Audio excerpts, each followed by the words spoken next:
8 grade अभ्यास पुस्तिका कक्षा 8 गणित। आज अध्याय 9 शुरू कर रहे हैं। तो ये रहा अध्याय 9 में है हमारा पाठ क्षेत्रमिति। क्षेत्रमिति का मतलब होता है किसी भी क्षेत्र को मिति माने नापना। ठीक है, तो ये रहा, एक बार हमारा पाठ देख लीजिए। ये पूरा पाठ को एक बार आपको देख लेना है, अच्छे से पढ़ लेना है जैसे किताब पढ़ते हैं। यहाँ भी बहुत अच्छी चीज़ें दी हुई हैं, ये भी देख लीजिए आप। ये पूरी चीज़ें आपको पढ़ लेना है एक बार अच्छे सरसरी निगाह से। ठीक है, ये 48 और ये रहा 49 पेज। और आगे अगला पन्ना है ये 50। इसको भी देखना है आपको अच्छे से। ये देखिए, ये 50वां पन्ना। ये सब पढ़ लेना है, अच्छे से पढ़ लेना है। ठीक है, और इसी के साथ ये है, इसी में 51वां पन्ना। ये इसको पूरा अच्छे से, इसमें बहुत सारे सूत्र वगैरह दिए हैं, ये सारी चीज़ें इनको याद रखना है। ठीक है ना, और कैसे निकालते हैं वो इसमें दर्शा दिया गया है। हालांकि किताब में भी दर्शाया गया है, आपको समझाया भी गया होगा। बस इनको ऐसे पूरा देख लेना है और फिर आ जाना है। एक ये अभी एक और पन्ना है, ये 52वां पन्ना भी है। तो ये रहा 52वां पन्ना।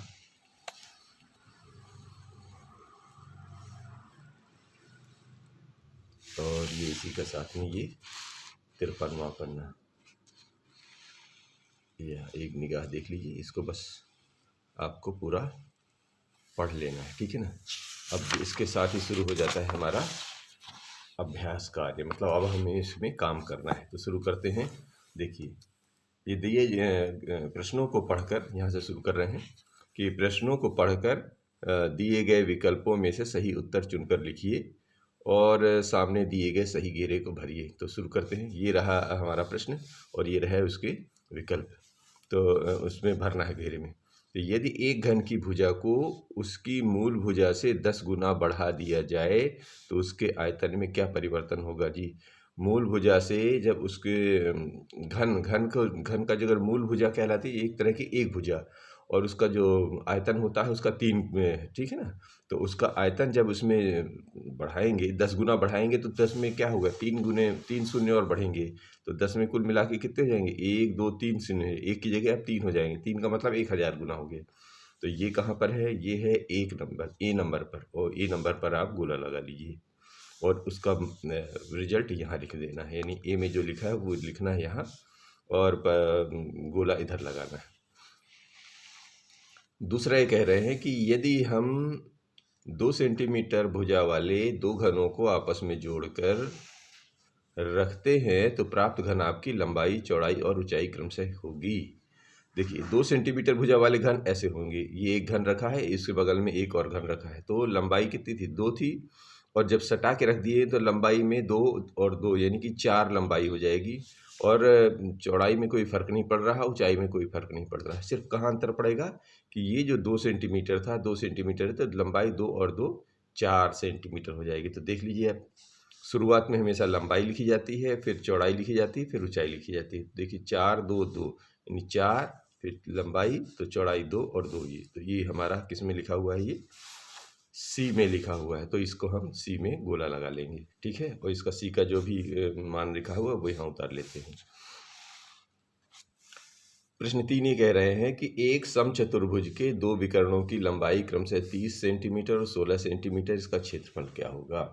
तो समचतुर्भुज का जो क्षेत्रफल होता है वो विकर्णों की लंबाइयों का गुणनफल का आधा होता है। तो ये आधा मतलब होता है 1/2, और विकर्णों की लंबाइयों का गुणनफल कितना, 30 और 16। काट दीजिए तो ये हल आ जाएगा 8 तिरिक 24, यानी कि 240 घन से 2 वर्ग सेंटीमीटर। क्षेत्रफल हमेशा वर्ग सेंटीमीटर या वर्ग मीटर में आता है। तो इसमें देखेंगे कितने हैं, 240 कहाँ, ए में। तो ये दो ए में गोला लगा लीजिए। चौथा कह रहे हैं कि हाँ, एक घनाभाकार, यदि एक घनाभाकार टंकी जिसमें ढक्कन नहीं है की लंबाई 1 मीटर, चौड़ाई 1 मीटर, गहराई 2 मीटर है, तो टंकी का पृष्ठीय क्षेत्रफल क्या होगा? पृष्ठीय क्षेत्रफल का मतलब होता है कि उसके चारों तरफ पीछे के क्षेत्रफल। ठीक है, तो अब टंकी के सामने ढक्कन नहीं है, तो मान लीजिए ऊपर ऐसा ढक्कन नहीं है यहाँ पर। ठीक है, एक आप ऐसा उदाहरण समझ लीजिए कि ये मान लीजिए एक डिब्बा है। ठीक है, ऐसे ही इसी को डिब्बा मान लीजिए। जैसे मान लीजिए ये एक टंकी मान लीजिए, एक डायरी को। ठीक है, ये डायरी एक टंकी है। अब टंकी को क्या करना है कि ये बहुत बड़ी डायरी है, छोटा छोटा सा लेते हैं, ये इसको मान लेते हैं ये एक डायरी है, मतलब एक टंकी है। तो टंकी में क्या होगा, ये ऊपर लिखा खुला होगा तो ये लंबाई होगी और ये चौड़ाई होगी और नीचे गहराई होगी, ये होगा। समझ गया है? तो इसी का चित्र यहाँ पर बनाने की कोशिश की गई है कि ये रही हमारी 1 मीटर लंबाई, ये चौड़ाई, और ये जो है जिसको गहराई जिसमें है ना, ये इधर गहराई को ऊपर की तरफ दिखाया है, नीचे की दिखाना चाहिए, तो ये नीचे ही मान लीजिए, यानी इसको 2, 1, 1 और 2। तो इसका पृष्ठीय क्षेत्रफल कितने हो जाएंगे? ऊपर वाला एक ढक्कन को छोड़कर बाकी 5 तो मिल जाएंगे, एक इसके सामने का उधर, इसके सामने का इधर और एक नीचे तल का। तो कैसे लिख देते हैं? नीचे वाले को निकालने के लिए पहले साइड के ले लेते हैं, लंबाई के साथ ऊंचाई। तो इसके सामने के ये पीछे, तो एक पृष्ठ इधर का एक पृष्ठ इधर, तो 2 ठो इधर आ गए। इसी तरह इधर इधर किया जाएंगे तो चौड़ाई के साथ ऊंचाई का आ गया, और नीचे क्या है, नीचे वाले लंबाई और चौड़ाई को, वो तो एक ही है, एक छूट जाएगा, तो इसने को हमको जोड़ लेना है गुणा करके। तो इन सब का मान रख दीजिए, 2 ठो ये आ गए तो 1 गुणे 2 इसमें आ गए, क्योंकि 1 मीटर ये ऊंचाई 2 है, और इधर 2 में 1 के साथ 2 का, 1 के साथ 2 का गुणा, और इसमें 1 के साथ 1 का गुणा। इनको हल करेंगे तो 2 दूनी 4, 2 दूनी 4 और 2 एकम 2। इस प्रकार ये 9 वर्ग मीटर हमारा उत्तर आ गया है। तो 9 वर्ग मीटर किस में लिखा हुआ है, देख लीजिए। 9 वर्ग मीटर लिखा हुआ है ये बी में, तो आप बी में गोला लगा लीजिए ये। ठीक है, ये यहाँ गोला लग जाएगा। 5वां प्रश्न कह रहा है कि 1 घन मिलीमीटर किसके बराबर है? तो देखिए, ये यहाँ पर घन मिलीमीटर को सेंटीमीटर बदला है, तो आप पहले तो ये समझ लीजिए कि मिलीमीटर में होता है कितना, क्या मिलीमीटर का पैमाना। तो देखो जी, 10 mm स्केल तो देखे होंगे ना पटरी में जो सबसे छोटा पैमाना होता है मिलीमीटर होता है, और उसके 10 भाग अगर इकट्ठा करते हैं तो 1 सेंटीमीटर बनता है। तो ये 1 मिलीमीटर का मान निकालने के लिए क्या करेगा, इधर का 10 भाग हो जाएगा, और घन मतलब होता है उसको 3 गुना कर दीजिए, तो इधर भी 3 गुना हो जाएगा, यानी 1/, इसको हल करेंगे तो 1/1000 सेंटीमीटर में बदल गया, और इसको जब दशमलव में बदलेंगे तो 0.001 घन सेंटीमीटर हो जाएगा। अब देखिए कहाँ पर लिखा हुआ है, ये लिखा है सी में, तो इसका मान भर दीजिए और सी में गोला लगा दीजिए। अब आइए इधर, ये प्रश्न नंबर 6 कह रहे हैं कि ये एक ऐसे घन की भुजा ज्ञात कीजिए जिसका पार्श्व पृष्ठीय क्षेत्रफल 400 वर्ग सेंटीमीटर है। तो घन का पृष्ठीय क्षेत्रफल मतलब घर में कितने 6 फलक होते हैं और सबकी लंबाइयाँ बराबर होती हैं, तो हो जाएगा 6l²। ठीक है, क्यों? लंबाई गुणे चौड़ाई, और लंबाई मतलब चौड़ाई ये सेम ही है, तो 6l²। पीछे सूत्र भी आप पढ़ चुके हैं। तो 6l² बराबर 400 दिया हुआ है, तो l² का मान हो जाएगा 400/6, भाग दे दीजिए तो ये आ जाएगा 66.66 लगभग, क्योंकि अभी ख़त्म नहीं हुआ है तो ये बढ़ता जा रहा है, तो हम लिख लेते हैं ये लगभग। तो l का मान आ जाएगा, इसका वर्गमूल निकाल लीजिए, तो ये 8.1 सेंटीमीटर के लगभग आ जाएगा। एग्जैक्ट मान नहीं आएगा क्योंकि दशमलव में है, तो लगभग ही लिखेंगे इसको। ठीक है, अब यहाँ पर 7वां प्रश्न ये कह रहे हैं कि 21 सेंटीमीटर चौड़ाई वाले एक आयताकार कागज को चौड़ाई के अनुदिश मोड़कर 20 सेंटीमीटर त्रिज्या वाला एक बेलन बनाया जाता है। बेलन का आयतन ज्ञात कीजिए। तो जो दिया है, देखिए ये आयताकार तो ऐसा है ना, इसकी चौड़ाई कितनी है 21 सेंटीमीटर, ऐसा चित्र बना लीजिए तो ज़्यादा क्लियर होगा। और इसको मोड़ दिया तो ऐसा मुड़ेगा, तो ये जो गोल, ये ऐसा जो इसकी जो चौड़ाई थी वही तो इसकी ऊंचाई बन जाएगी, और जो लंबाई थी वो कहाँ में बदल जाएगी, ये परिधि में बदल जाएगी गोल गोल में। तो इसकी त्रिज्या कितनी निकल आई है 20 सेंटीमीटर, तो आप लिख लीजिए ये जो अभी अभी मोड़ा है तो ये इसकी ऊंचाई हो गई है, तो ऊंचाई हो गई है 21 सेंटीमीटर और त्रिज्या हो गई है 20 सेंटीमीटर, ये पहले से दिया है, ठीक है। तो इसका आयतन आयतन निकाल लीजिए, पाई आर स्क्वायर एच इसका सूत्र होता है, रख दीजिए। पाई की जगह 22/7, आर की जगह 20 का वर्ग और एच की जगह 21 लिखकर हल कर दीजिए। 7 तरीके का इस कट गया और इसको हल करेंगे तो इधर से 22, इधर 20 400 और ये 3 बचा, तो इसको गुणा करेंगे तो 26,400 आयतन हमेशा किसमें आता है, घन में, ठीक है ना। तो घन सेंटीमीटर, यानी जो पैमाना होता है वो घात में 3 लिखा जाता है, उसको घन बोलते हैं या क्यूब। अब 8वां प्रश्न ये कह रहे हैं कि 5 सेंटीमीटर भुजा वाले घन का आयतन ज्ञात कीजिए। तो भुजा दे रखी है 5 सेंटीमीटर, तो किसी भी चीज़ का आयतन होता है उसकी की लंबाई चौड़ाई ऊंचाई का गुणा, और आयतन और घन जो होता है उसमें सारी लंबाइयाँ एक जैसी होती, तो हम उसको घन एल का घन मान लेते हैं। यानी कि अगर भुजा एल माना है तो आयतन हो जाएगा एल का घन। तो यहाँ पर 5 सेंटीमीटर दिया है भुजा, तो 5 का घन अर्थात 5 का घन हल करेंगे तो 125 घन सेंटीमीटर, ये इसका जवाब होगा। अब लीजिए प्रश्न नंबर 9। एक ऐसे घनाभ की ऊंचाई ज्ञात कीजिए जिसके आधार का क्षेत्रफल 18 वर्ग सेंटीमीटर है और जिसका आयतन 90 घन सेंटीमीटर है। एक यहाँ पर बना लेते हैं हम लोग, एक ऐसा मान लीजिए ये घनाभ है। घनाभ में थोड़ा सा लंबाई चौड़ाई ऊंचाई अलग अलग हो सकती है, एक जैसी नहीं होगी। तो ये लंबाई ये चौड़ाई ये ऊंचाई ऐसे समझने के लिए बनाया गया है। तो देखिए क्या होता है कि कोई भी घनाभ हो या घन हो, अगर आधार के क्षेत्रफल में ऊंचाई का गुणा कर दीजिए तो आयतन में बदल जाता है। तो यहाँ पे दोनों चीज़ें दी हैं, यहाँ आयतन भी दिया हुआ है और क्षेत्रफल भी दिया है। आयतन ठीक है, जब आयतन और क्षेत्रफल निकल आएगा दिया हुआ है तो क्या करेंगे, ऊंचाई का ही तो गुणा किया था, तो हम इसका सूत्र भी इसी तरह लिख लेते हैं कि घनाभ का आयतन बराबर आधार का क्षेत्रफल गुणे ऊंचाई।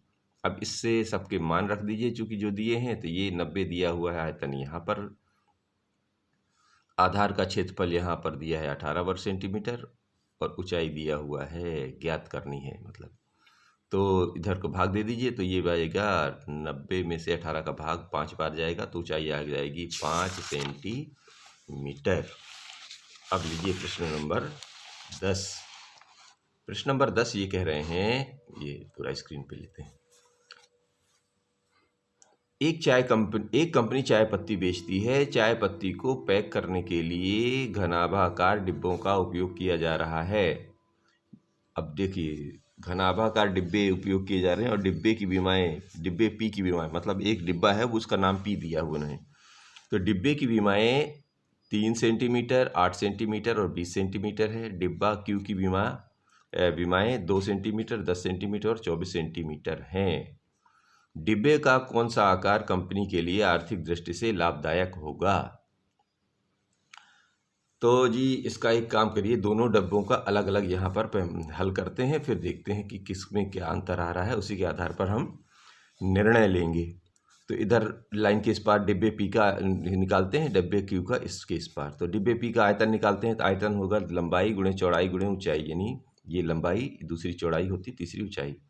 इधर लेंगे क्यू का आयतन, तो ये भी लंबाई चौड़ाई ऊंचाई का गुणा, तो इनका गुणा करने पर आता है 480, इधर भी गुणा करने पर आता है 480, और ये घन सेंटीमीटर होता है, वर्ग सेंटीमीटर नहीं, क्योंकि आयतन हमेशा घन में निकलता है। तो ये आयतन तो दोनों का बराबर है, ठीक है जी, इसका मतलब है उसमें समान तो बराबर भरा जाएगा। अब इससे तो कुछ स्पष्ट नहीं हो गया क्योंकि दोनों को तो बराबर हो गया है। तो अब एक काम करें, इनका पृष्ठीय क्षेत्रफल निकाल लीजिए। तो पी का पृष्ठीय क्षेत्रफल निकाल लेते हैं, इधर क्यू का निकाल लेते हैं। पृष्ठीय क्षेत्रफल का सूत्र लगा के इसमें मान भरते हैं, तो ये मान हल करते हुए यहाँ पर आ जाता है 488 वर्ग सेंटीमीटर। और इसका पृष्ठीय क्षेत्रफल निकालते हैं, तो ये हल करते हुए इसका मान आ जा रहा है 616 वर्ग सेंटीमीटर। अब दोनों की तुलना, क्योंकि आयतन तो बराबर ही आ रहा है, अब तुलना कर लीजिए किसमें ज़्यादा माल लग रहा है और जिसमें कम। तो जिसमें कम लगेगा वो फ़ायदेमंद होगा क्योंकि कंपनी को बचत करनी है, और जिसमें ज़्यादा खर्च लगेगा उसको कंपनी को छोड़ना पड़ेगा। तो अब जवाब लिखते हैं।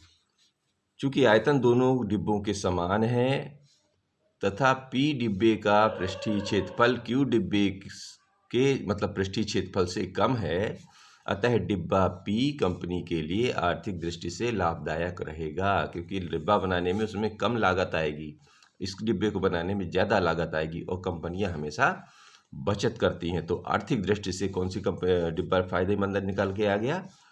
P डिब्बा। ठीक है जी। अब लीजिए प्रश्न नंबर 11। ये रहा प्रश्न नंबर 11। एक ऐसे बेलन की ऊंचाई ज्ञात कीजिए जिसकी त्रिज्या 14 सेंटीमीटर, पृष्ठीय क्षेत्रफल 1936 वर्ग सेंटीमीटर है। तो यहाँ पर जी त्रिज्या दिया हुआ है ये और पृष्ठीय क्षेत्रफल दिया हुआ है 1936। यहाँ लिख लीजिए। तो बेलन का पृष्ठीय क्षेत्रफल होता है 2πr/h। ये पीछे सूत्र लिखे, इनको आप पढ़ लेना है, याद रखना है। और पृष्ठीय क्षेत्रफल यहाँ 1936 हो गया, तो इसका मान रख दीजिए। 2π का मान 22/7, r जो है अभी 14 सेंटीमीटर है, h का मान इससे निकल आएगा। तो इसका पक्षांतर कर दीजिए, तो ये 1936 में इधर 7 का गुणा और ये दीजिए नीचे 2, 22 और 14 आ जाएंगे।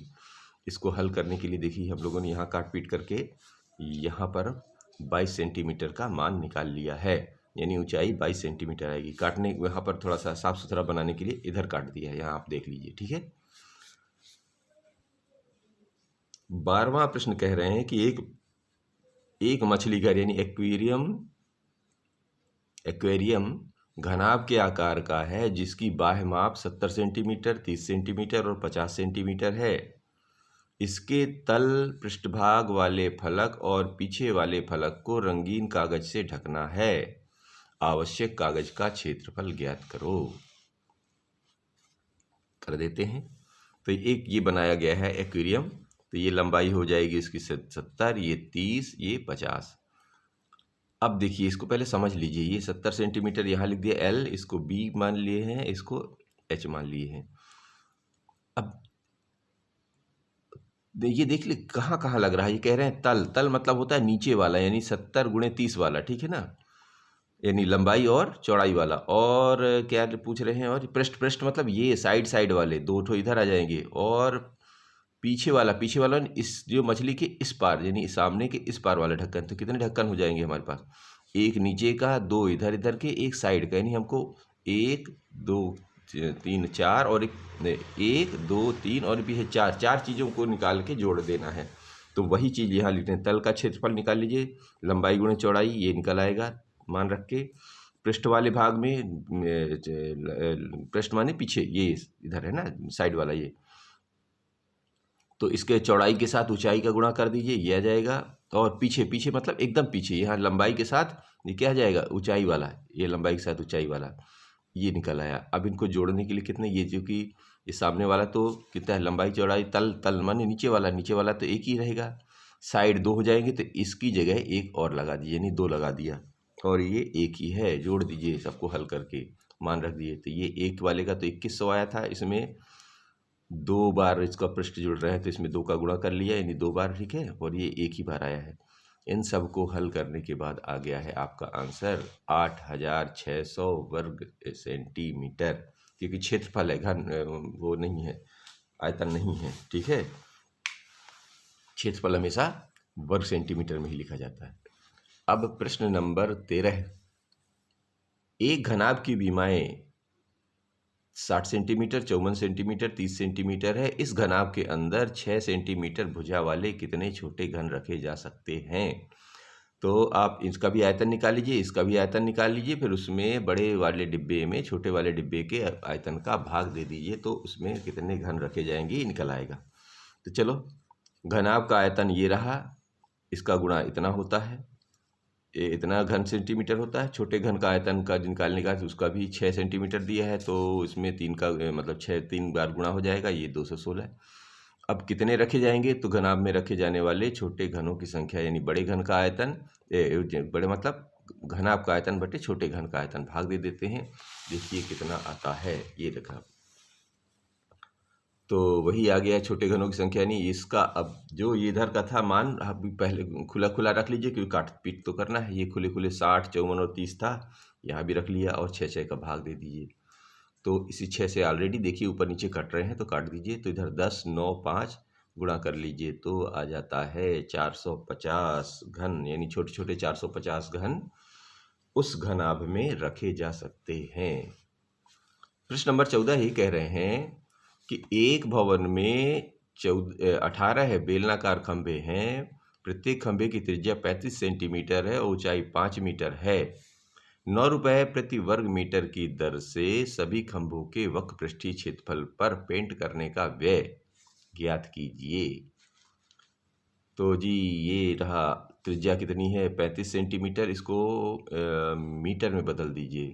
तो 1 सेंटीमीटर मतलब 1 मीटर में 100 सेंटीमीटर होते हैं, तो ये इसको जब बदलेंगे तो ये 0.35 मीटर हो जाएगा, क्योंकि पैमाना एक ही रखना पड़ेगा। क्योंकि आंसर भी वर्ग मीटर के हिसाब से दिया है तो हमको ये भी मीटर में बदल लिया। एच तो ऑलरेडी मीटर में दिया हुआ है एच। तो बेलनाकार खंभे का पृष्ठीय क्षेत्रफल कितना हो जाएगा, 2πr/h सूत्र है, इसको मान रखेंगे। तो ये काट लिया यहाँ पर इसका हल, और यहाँ पर देखिए इसको गुणा करेंगे तो 11 कैसे आएगा, देखो जी इसको गुणा करेंगे तो 1100 आया, 2 दशमलव यहाँ हटाएंगे तो ये 11 आ जाएगा। तो 11 वर्ग मीटर क्षेत्रफल आ गया किसका, पृष्ठीय क्षेत्रफल बेलनाकार एक खंभे का। और हमारे पास कितने खंभे हैं इस तरह, 18 है। तो 18 खंभों में कितना हो जाएगा, 11 का 18 में गुणा करने पर 198 वर्ग मीटर कुल पृष्ठीय क्षेत्रफल। अब 1 मीटर पेंट करने का व्यय चूँकि 9 रुपये था, यहाँ पे ऑलरेडी पहले दिख रखा है, तो 198 मीटर में क्या हो जाएगा, 9 का गुणा कर दीजिए, ये आ जाएगा 1782 रुपये, यानी 1782 रुपये का कुल खर्चा आएगा। 15वां नंबर प्रश्न ये कह रहे हैं कि किसी कमरे के फर्श में समचतुर्भुज के आकार की 40 टाइलें हैं, प्रत्येक के विकर्ण 24 सेंटीमीटर और 21 सेंटीमीटर लंबाई के हैं। 2 रुपये प्रति वर्ग सेंटीमीटर की दर से इस फर्श को पॉलिश करने का व्यय ज्ञात कीजिए। तो एक टाइल का क्षेत्रफल कितना होता है, एक टाइल का क्षेत्रफल यानी कि टाइल कैसा है, समचतुर्भुज के आकार का, और समचतुर्भुज का क्षेत्रफल होता है 1/2 विकर्णों का गुणनफल। यहाँ पर लिख लीजिए चाहे फिर से, हालांकि वो पीछे लिखा है, समचतुर्भुज का क्षेत्रफल होता है 1/2 विकर्णों का गुणनफल। ये ठीक है जी। तो विकर्ण कितने हैं यहाँ पर, 24 और 21, तो 24 और 21 को हल कर लेंगे तो ये, और इसका भाग दे देंगे तो यहाँ पर 252 वर्ग सेंटीमीटर आ गया है। अब 40 टाइलों का क्षेत्रफल निकालना है, तो एक का निकला है तो इसका 40 का गुणा कर दीजिए, 10,080 वर्ग सेंटीमीटर आ गया। अब चूंकि 1 वर्ग सेंटीमीटर पॉलिश करने का व्यय 2 रुपये है, तो 10,080 का हो जाएगा, इसमें 2 का गुणा हो जाइए, कर दीजिए, तो ये जाएगा 20,160 रुपये, कुल इतना खर्च आएगा। इस तरह ये पाठ है, कौन सा था, 9, हाँ 9 समाप्त होता है। अब आएंगे 10 में।